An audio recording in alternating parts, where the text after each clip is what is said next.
Hello बच्चों, चलिए प्रश्न को पढ़ते हैं। 50 विद्यार्थियों के एक समूह में फ्रांसीसी, अंग्रेजी और संस्कृत विषयों का अध्ययन करने वालों की संख्याएं निम्नलिखित प्रकार है। और ये हमें संख्याएं बच्चों यहाँ पर पूरे प्रश्न में दी गई है। उन विद्यार्थियों की संख्या ज्ञात कीजिए जो केवल फ्रांसीसी पढ़ते हैं, ये हमें बताना है। प्रश्न को हल करेंगे, परंतु उसके पहले मुख्य अवधारणा लिखेंगे। तो प्रश्न के लिए अवधारणा मुख्य अवधारणा में देखिए आप, प्रश्न में हमसे क्या पूछा गया है। प्रश्न में हमसे पूछा गया है कि केवल फ्रांसीसी पढ़ते हैं। तो यदि केवल आपको कहीं पर निकालना हो बच्चों, तो किस प्रकार से निकालते हैं। मान लो हमारे पास ए तथा बी दो समुच्चय हैं। दो समुच्चय है, ठीक है। और आपको निकालना है केवल एन ऑफ ए निकालना है। तो केवल एन ऑफ ए कैसे निकालोगे। इसको निकालने के लिए आप सूत्र लगाओगे n of A minus n of A सर्वनिष्ठ बी। तो इसकी सहायता से आप केवल एन ऑफ ए में अवयवों की संख्या ज्ञात कर सकते हो। इस प्रकार से हम केवल निकालते हैं, ठीक है। आइए अब हम हल करेंगे इसको।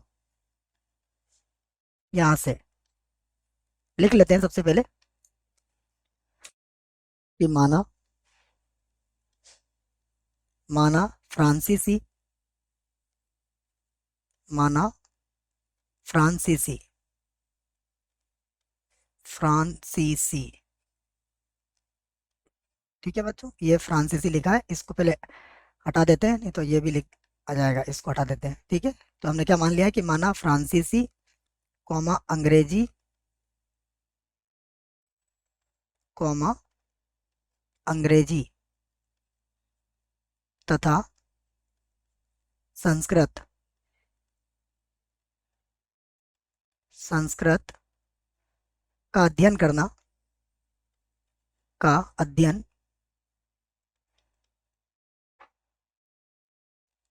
तीनों विषयों का अध्ययन के लिए कुछ मानना पड़ेगा बच्चों, क्योंकि इनको बार बार लिखने में फिर हमें ज़्यादा परेशानी आएगी।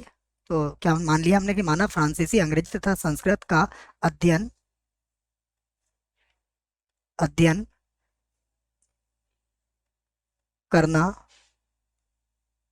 ए कॉमा बी कॉमा सी द्वारा व्यक्त किया जाता है व्यक्त किया जाता है। तो हमने इसको ए बी और सी मान लिया है। थोड़ा सा लिखना आसान हो जाएगा, ठीक है बच्चों। अध्ययन अध्ययन को एक बार और लिखना पड़ेगा बच्चों, शायद लिख लेते हैं, ठीक है। किस प्रकार से लिखा गया है अध्ययन, देख लेते हैं इसको। यहाँ पर है अध्ययन, अध्ययन,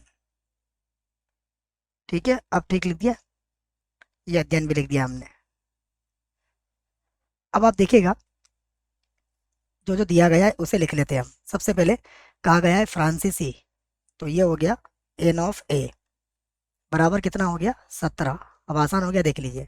एन ऑफ बी, ये कितना है अंग्रेजी, ये कितना है 13। फिर एन ऑफ सी संस्कृत कितना है 15।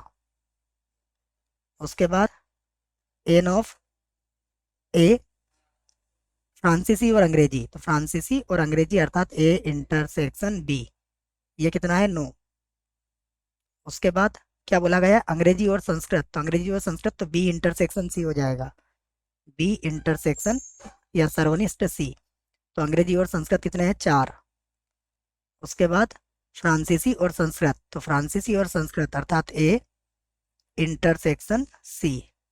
ए इंटरसेक्शन सी कितने हैं, ये है 5। और उसके बाद n of A intersection B intersection C, तो ये तीनों वाले कौन है बच्चों, उन विद्यार्थियों।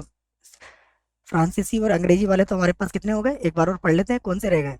हाँ, अंग्रेजी, फ्रांसीसी और संस्कृत तीनों वाले 3 है, ये लिख दिया मैंने 3। यहाँ तक समझ में आ गया होगा आपको, केवल माना है और जो प्रश्न में दिया है वही लिखा है। तो बच्चों आप याद कर लेते हैं, हमसे क्या पूछा गया है, केवल फ्रांसीसी पढ़ने वालों की अध्ययन करने वालों की संख्या पूछी गई, अर्थात केवल एन ऑफ ए पूछा गया है आपसे। तो मैं लिख लेता हूँ केवल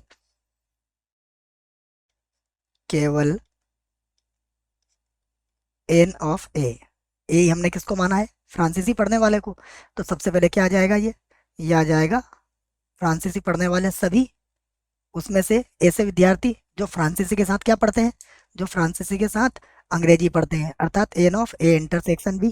तो इसको घटा लूंगा मैं, ए इंटरसेक्शन बी को घटा लूंगा, और इसी प्रकार एन ए इंटरसेक्शन सी को भी घटा लूंगा।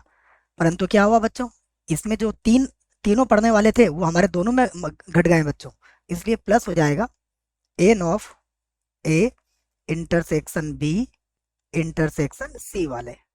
ठीक है, देखिए, अगर ए और बी पढ़ने वालों की बात करें बच्चों, तो इसके अंदर ए बी सी पढ़ने वाले तो आएंगे ही आएंगे, क्योंकि ये तीनों पढ़ने वाले तो सभी में सम्मिलित होंगे। तो इसलिए हमने क्या करा, देखो, जब हमने n of A intersection B को घटाया और ए इंटरसेक्शन सी को भी घटाया, तो ये ए तीनों पढ़ने वाले दोनों में 2 बार घट गए, इसलिए यहाँ पर 1 बार प्लस होता है, इसलिए ये सूत्र बनाया गया है। अब आप केवल मान रखना है और आपका उत्तर आ जाएगा। देखो, ये किसके बराबर है?